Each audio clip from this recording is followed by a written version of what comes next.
Hi there guys, it's Carlos here at Carlos Coaching Corner. Thanks for watching my video once again. Today is about football geniuses and why these guys learn so fast. Now I've had a lot of requests from you guys about why these guys learn so fast and why are they so great. Now I can tell you that from my experience, and I've actually looked into the actually psychological part of this. There is a lot of, if you like, particular elements a lot of people miss when they start looking at these particular superstars.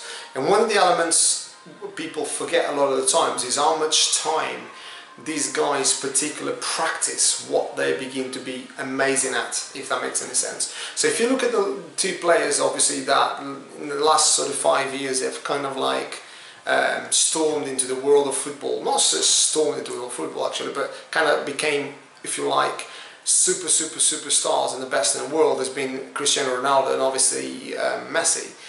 Those two particular players got two things very in common. They are very much in love with the game. Okay, they're passionate about the game.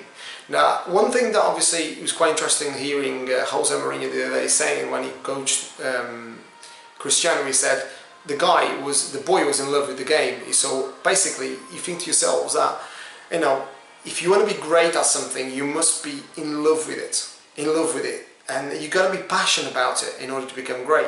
Now, this isn't one thing that you guys got to realize. To become great at something, you need to spend the time with it. And like, imagine if you were to become great at, say, typing, for instance, on a computer, you couldn't just spend half an hour every 2 weeks and expect to be great. You'd have to spend a good part of 2 or 3 hours every single day doing that particular thing in order to become amazing at that particular thing.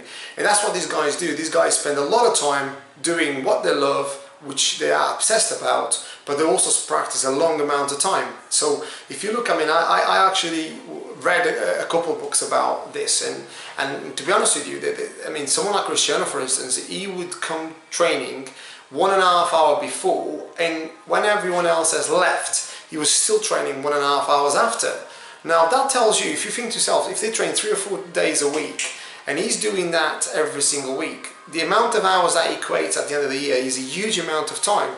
Now, you can't just say, oh, he's just lucky, he's just talent. He practices all those sort of particular elements of his game in order to become great at. As one particular thing that he practices, I'm sure you guys remember, his free kicks. You know, those particular free kicks that he was doing, he didn't just all of a sudden in one game thought, I'm going to do this. He particularly knew and practiced that particular free kick in order to get the ball up and down so quick. But there was a particular way of doing it, you know, and then all of a sudden everyone began to start doing that, you know. But there's an element of practice, the same with Lionel Messi, you know. Basically, those guys practice endless amount of hours. I don't know if you guys know much about the 10,000 hour rule, or some people call it the 20,000 hour rule. In order to become very good at something, you need to be able to practice a amount of hours in order to reach that, you know, top development. Now, I don't want to come across any sort of guru and tell you go out there and practice 10,000 hours and you become a guru at this. No, because I won't be able to prove that to you. But then, you know, scientists show that, you know, if you do X amount of time, you do become very good at that particular thing that you practice at. And I think that's something that you guys should obviously understand, that it's not just by mere sort of like chance or luck that people become amazing at something. You know, they really put a great amount of effort into that particular thing that you want to become good at. Now, the other thing that a lot of people forget is, and they call these people geniuses. A lot of these people are able, so-called geniuses, are able to condense criteria and learn criteria very quickly, and also very well. Am I making sense? So if this, say, being a kid at 10 years of age, for instance, if he's able to develop at the right track, in the right speed, and actually learn in the right criteria at the right time, by the time he's 14, he's developed. 14, 15, he's developed. Now, if you've got a kid at 10 years of age that's struggling to develop, all of a sudden this kid that is, say, same age, as already doing things that a 14 years old kid does. He's far ahead. He's far ahead. Now, I'm not saying that this 10-year-old kid that gets 14, that's slightly below, is never going to make it. But you may full developed when he's 19, and by the time he's 19 you'll never be at the same level as this kid that 14 years of age was. At the same time, vice versa, some kids develop very quickly and then they stop and they halt, whereas other kids develop very slowly and then they get there. But what I'm trying to say to you guys, most of these guys so-called geniuses, guys that basically learn very fast, very quickly, okay, very well, and they're constantly learning, okay. So if you look at someone like Cristiano Ronaldo when he was 18 years of age, 17 years of age, and it was amazing, he kept learning, and there was never like he never stopped learning, he just kept going. Same with Messi, kept going, you know, and they reach a peak and they just carry on developing, do you know what I mean? And that is what makes a huge difference, and a lot of people don't understand this. And I'll give you an example. These guys practice endless amount of hours, but they absolutely obsessed about getting better.